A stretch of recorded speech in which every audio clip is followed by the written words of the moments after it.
Good morning students, welcome to the virtual classes provided by DAV Thermal. In previous lecture, we have discussed in detail this poem, The Children's Song, written by Joseph Rudyard Kipling. Today we will discuss the extracts given in the exercise.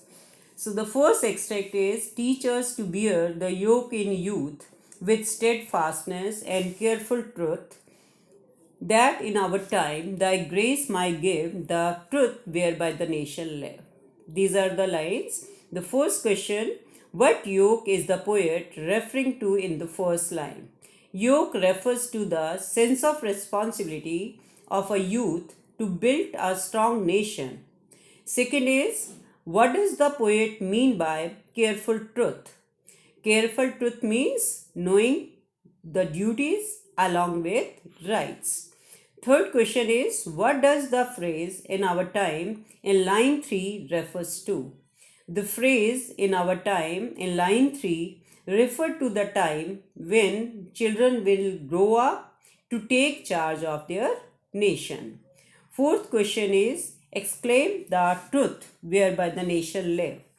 It means that the citizen of the country, responsible, truthful, and respectful for their country, only then our country would survive. Now, the second extract is there, land of our birth, our faith, our pride, for whose dear sake our fathers die.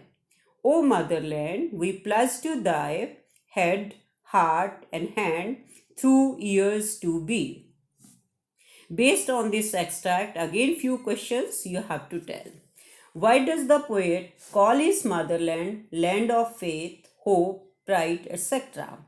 The poet calls his motherland land of faith, pride because he wants to show his respect and love for his country and wants everyone to inculcate these feelings.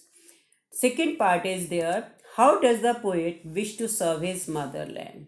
The poet wants to serve his motherland by pledging his head, heart, and hand for the sake of his motherland always.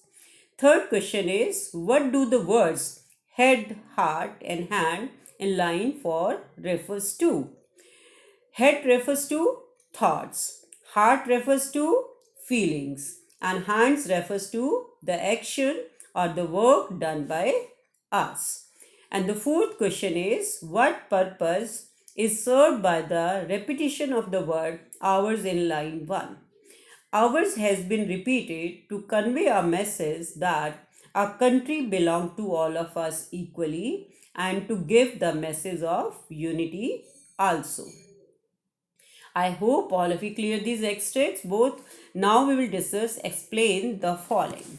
Here is a one line is given from the poem and we have to explain.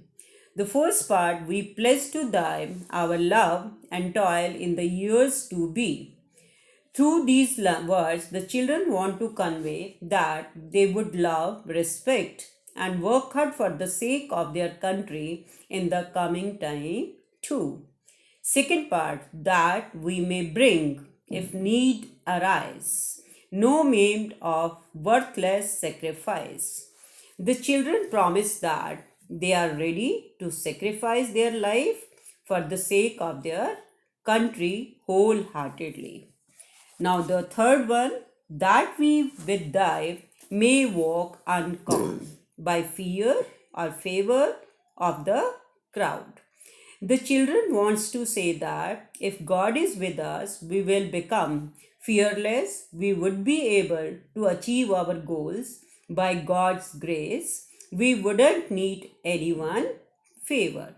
The D part, the last part of this extracts bitter, myth that has no bitter spring.